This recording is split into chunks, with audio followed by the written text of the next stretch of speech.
My name is Linda. I'm a 44-year-old company employee. Currently, I live with my husband, George, and my mother-in-law. Every day, I was feeling frustrated with my mother-in-law, who would dump all the housework on me and criticize me. And that she clearly favored her daughter's family over ours. Her daughter, Anna, was really getting on my nerves, as she would have a smug look on her face, as if to say, "Aren't you jealous?" If it weren't for George, I might have run away from home a long time ago. I often wondered how much longer I had to put up with it. I felt sudden emptiness one weekend. "You ate the cake I bought yesterday without even asking me. That's called stealing, and you should be ashamed of yourself." My mother-in-law yelled at me in a rage while I was watching TV in the living room. I was stunned, not because I remembered doing it, but because I didn't eat her cake. "You mean the chocolate cake, right? Didn't you eat it this morning?" "What? You said it was from a famous cake shop, only limited quantity available, and that there was none left for me. You were enjoying it, weren't you?" I was skeptical about her poor excuse for the accusation. "I don't like chocolate. And I don't eat sweets, to begin with. That can't be possible. I didn't eat it." "You're lying." She exploded in anger. I didn't realize it at that time, but that day marked the beginning of her increasingly strange behavior. She would accuse me of stealing or eating things, only to find them later in her bedroom or realize she had already eaten them herself. Her stories would contradict from morning to evening, but I thought it was just her not admitting her mistakes. However, after a few weeks, when a neighbor found her wandering, it dawned on me, it could be dementia. When I saw my mother-in-law at the front door, she seemed different, just staring blankly. "Come on, let's go inside." She obediently entered the house as I suggested. The person who found her told me she couldn't remember her way home. "George, I think your mother has dementia." George agreed with me immediately when I mentioned it.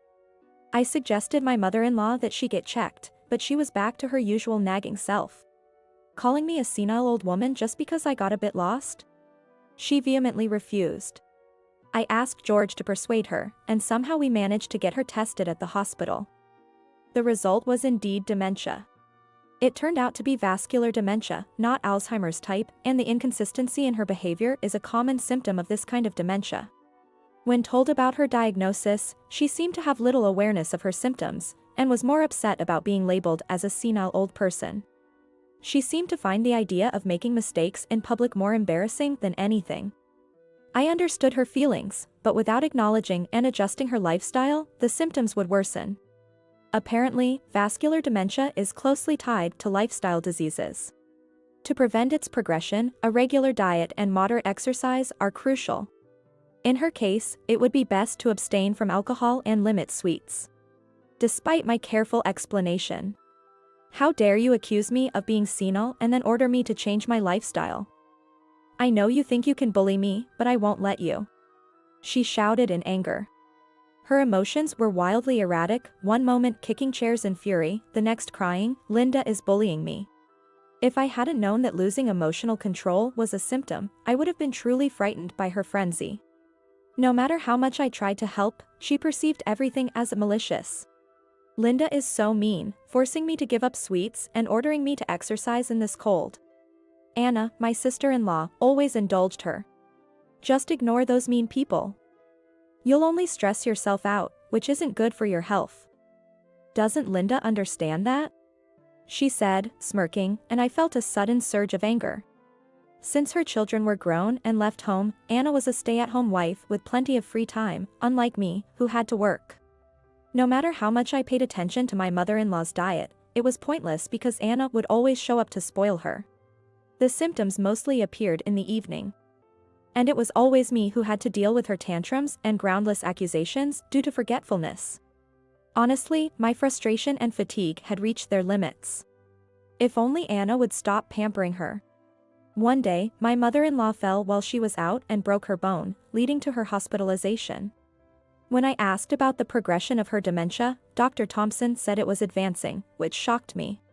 Seeing my reaction, George suggested, maybe we should consider an aged care facility for Mom. We gathered information and found a good facility, so I made an inquiry. There was an opening, so I reserved a spot immediately. On the day we visited the hospital to check on her progress, we bumped into Anna. George and I went with her to the doctor's office. Your mother can be discharged next week. Where will she be staying after that? When Dr. Thompson asked that, George began to speak. After discussing with my wife, we've decided to place Mom in an aged care facility, considering her advancing dementia and since we both work. Anna was shocked by his words. That's so cruel to Mom. She's fine most of the time. You're using her illness as an excuse to get rid of her. Linda could just quit her job if it's about working. She selfishly argued. Anna, listen. Linda and I've made this decision together. We can manage with Mom's pension and the long-term care insurance, so don't worry. George spoke in a calming manner, causing Anna to fall silent. After a while, her anger subsided, she brightened up and said, You know what, I'll take Mom in. Really? Are you sure? It's going to be tough. Upon seeing my concern, Anna scoffed at me. Of course, I'm sure it'll be fine. I am her daughter, and I, unlike you, am loved by her. It's cruel to send her to an aged care facility. As her daughter, I shouldn't rely on you all the time. Mom would rather be cared for by her own daughter than a stranger like you, anyway. I was dumbfounded by her words. As they came from someone who always insisted that it's natural for the eldest son and his wife to take care of the parents. However, her following statement, of course, I'll manage all of Mom's pension and savings, made it all clear to me. George's mention of her pension must have changed her mind. I exchanged a knowing glance with George, who was smiling. I'll bring all of your mother's belongings later then. In response, Anna suddenly seemed flustered and said, What? Oh, no, I'll come around and pick up what's necessary myself. Don't be silly. We're entrusting Mom to you, so we'll bring everything. Let us handle the moving, George said with a smile, leaving her no room to refuse. I was excited, sensing something interesting was about to happen. Finally, on the day of my mother-in-law's discharge from hospital. Around noon. Just got her from the hospital. Oh, Mom seemed so happy to be at my place. Finally free from someone's bullying. Anna gleefully reported over the phone, dripping with sarcasm. I had so much to say, but it would sound like sour grapes.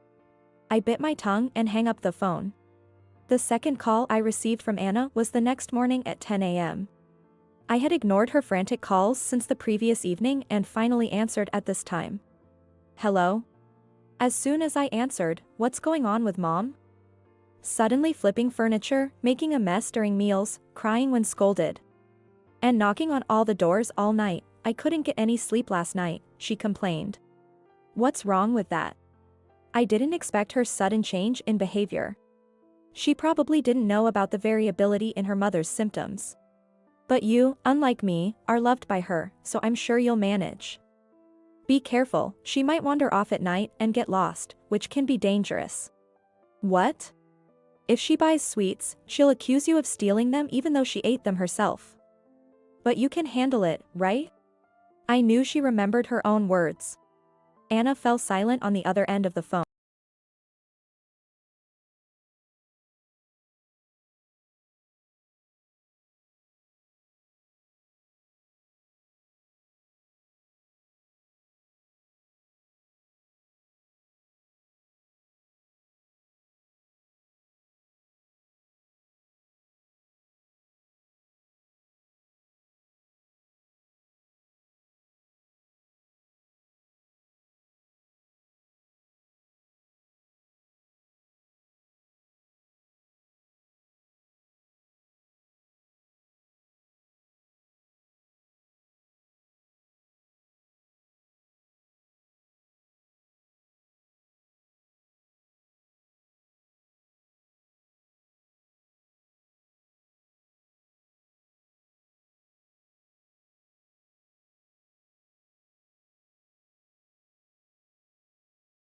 Checked the bank book like a wild animal pouncing on its prey, but...